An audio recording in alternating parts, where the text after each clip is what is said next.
Pero ito guys, these are blessings. This is abundance of money, wealth, and riches. Pinagpapala kayo guys.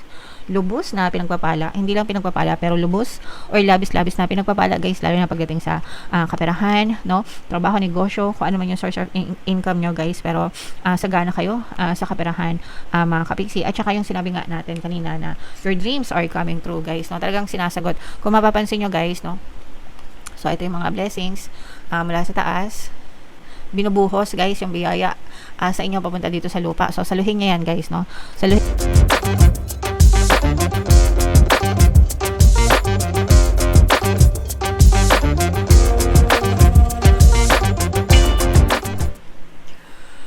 Hello guys, hello Libra, welcome back to Pinoy Pixie Tarot. Ang pamagat ng episode natin for tonight is full moon kapalaran para ngayong November to December para sa Libra, Sun, Moon, Rising Sign, and Venus. Yung ating full moon guys, ngayong November ay sa November 5, tapos yung next na full moon naman natin guys ay sa December 4, mga kapiksi. So, ang reading na to ay para sa period na yan. Ang pamagat ng ating full moon ay Beaver Moon. Isa din siyang ano guys, tawag dito super moon. Okay, so unahin natin tong deck na to. Tingnan natin yung moon message para sa inyo. Surrender to the divine. Guys, ang ganda no, bilog na bilog, full moon na full moon talaga. Surrender to the divine guys, surrender to the universe mga kapiksi. We can only do so much, pero dapat lahat yan dinudulog natin sa nasa taas, kasi 50% ng creation ng buhay natin is coming from the universe, from the divine. Yung 50% is coming from us. So ibig sabihin, you identify what you want, you declare what you want, send it out to the universe, and the universe will take care of it for you. So kailangan natin i-surrender lahat kay universe mga kapiksi. Okay? Alright, so palagi magdasal guys. Attune to the moon, I am getting the answers I need. Okay, wow, so sobrang ganda.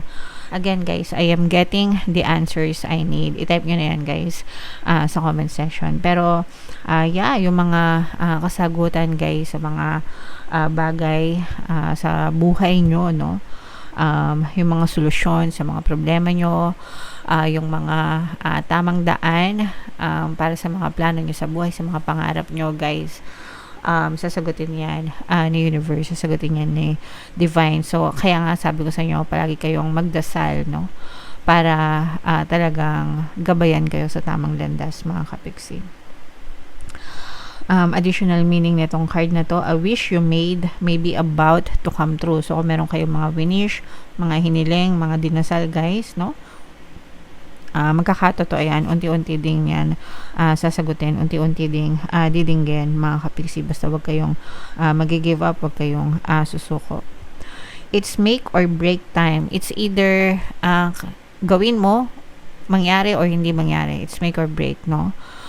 Syempre guys, kapag sumuko kayo, wala na, no, game over na. Pero kapag nagpa-persist pa kayo mga kapiksi, hanggang gusto nyo pa, hanggang lumalaban pa kayo, guys, may pag-asa pa. So wag na wag kayong susuko sa mga pangarap nyo sa buhay. Wag na wag kayong susuko sa mga bagay na gusto nyong mangyari sa buhay nyo guys. There could be a sense of madness in the air right now. Ibig sabihin, baka may mga konting trouble, konting gulo. So, hinga-hinga ng konti, guys. Kalma-kalma lang. Magiging ma-okay din ang lahat para sa inyo. Again, magdasal, no? This too shall pass. Yan, favorite ko yan na sinasabi kapag may mga trouble, may mga problema. So, this too shall pass. Lilipas din ito. You may need to forgive someone to realize or to release negative energy. So, importante yan guys, magpatawad, alisin yung mga galit sa puso para mawala yung mga negative energies, mga negative emotions kasi yan guys, galit, anger, hatred, resentment, mga grudges, no, mga poot, yan, kapag inalagaan nyo yan, kakainin lang kayo ng kanagahan sa buhay nyo. So, kailangan yung i-let go, and para ma-let go nyo, kailangan matuto kayo magpatawad guys. It's time to let go of the past and move on. So, wag niyong hayaan na masira ang buhay nyo kakaisip sa nakaraan mga kapiksi, kasi tapos na yun, it's over. So wag nyo nang hayaan na masaktan kayo ng paulit-ulit dahil lang sa mga pangyayari ng nakaraan. Ang importante is yung present, 'di ba? Habang nandito pa kayo, naka-survive kayo. Ibig sabihin okay pa kayo, 'di ba? So, wag nyo nang sirain yung buhay nyo sa pag-aalala ng past. Tapos na yun. Embrace your present and be happy for your future, mga kapiksi. Okay? Alright. So, yeah. Comment down below, Libra, if feeling nyo nakaresonate kayo dyan. And, so, yeah. Hanapin natin yung energy ng Moon at saka yung energy ng Libra. Shuffle natin to guys. Habang sinashuffle ko to, panoorin nyo muna yung video natin regarding sa ating paano mag-manifest ng abundance video course. Kapiksi, sawa ka na ba sa mga struggles at hirap sa buhay mo? Masipag ka ba at masikap sa buhay ngunit hindi ka pa rin umaasenso? Ilang beses ka na bang nag-attempt mag-negosyo at mag-invest pero palagi ka pa rin nalulugi? Sa pagkakataon na ito ay maaaring may subconscious beliefs ka na nagiging balakid sa iyong pag-unlad at pagyaman. Introducing, paano mag-manifest ng abundance video course. Dito ay matututunan mong ma-overcome ang mga balakid mo para tuluyan ka ng umunlad, umasenso, sumagana, maging matagumpay, successful at maswerte sa iyong kabuhayan, pera, trabaho, negosyo sa lapi at kaperahan ng bonggang-bongga. Dali, mag-send na ng email sa pinoypixie@gmail.com at simulan na ang iyong pagyaman ngayon. Alright, so sa lahat ng gusto mag-avail ng course guys, naka-flash sa screen nyo. Una, meron tayong paano mag-manifest ng abundance video course, paano mawala ang third party at magkaroon ng harmonious na relationship, and paano pabalikin si ex revised breakup. Sa mga interesado guys, mag-send lang kayo ng email sa pinoypixie@gmail.com. And sa mga naghahanap ng pampaswerte na lucky charms or bracelet, may mga items sa description box guys. Aventurin tsaka Citrine, so check out nyo na guys. So, Libra, kayo ay represent ng King of Wands. Dito sa spread na to guys, ang air sign. So, ay represent ng Wand suit. Tapos, ito naman yung ating Moon energy guys. So, latag natin yung spread nyo. Wow. Kung hindi nyo pa napapanood yung ating 2026 kapalaran guys, punta na kayo sa homepage. Available na. Wow. So, grabe. So, super ganda nito mga kapiksi. So, una, guys, yung mga nagkaroon ng mga karamdaman, mga kapiksi, kung kayo ay nagkasakit, unti-unti na kayo naka-recover guys, no? Unti-unti na kayo nakabawi. Kahit anong sakit pa yan guys, pwedeng physical, mental, at saka emotional pain. Pero guys, no, syempre, pagdating sa health, palagi kong sinasabi na wag nyong i-take for granted. Palagi kayong magpa-check up guys sa mga manggagamot, doktor, para mabigyan kayo ng karampatang lunas mga kapiksi. Alright? And yung iba sa inyo, meron din tumutulong sa inyong healing mga kapiksi, no? Parang feeling ko, pwedeng tumutulong na ipagdasal kayo, o kaya naman tumutulong na i-finance kayo, no? Syempre guys, pag nagkasakit, hindi naman napakaganda ng ano natin, di ba? ng healthcare system sa Pilipinas, napakamahal. So, yeah. So, for some of you, maaari may tumutulong sa inyo na magpagamot, ganyan, magpa-check up. So, maswerte kayo mga kapiksi kasi may natatakbuhan kayo, guys. Okay? And ito naman, guys, ito may mga opportunities na dadating sa inyo. Itong mga opportunities na to, mga kapiksi, galing ito kay universe. Sagot ito sa mga dasal nyo, mga kapiksi, no? So, ibig sabihin, mararamdaman mo na sinasagot yung mga dasal mo sa pamamagitan ng mga more opportunities na dumadating sa inyo. The more na maraming opportunities, the more na sinasagot yung mga dasal nyo, mga kapiksi. And isa dito, or maaring mangilan-ngilan dito sa mga opportunities na to, ay magdala ng katuparan ng iyong mga pangarap guys. Okay? Kaya make sure guys na kapag nagdadasal kayo, kumikilos din kayo, no? Dapat marunong kayong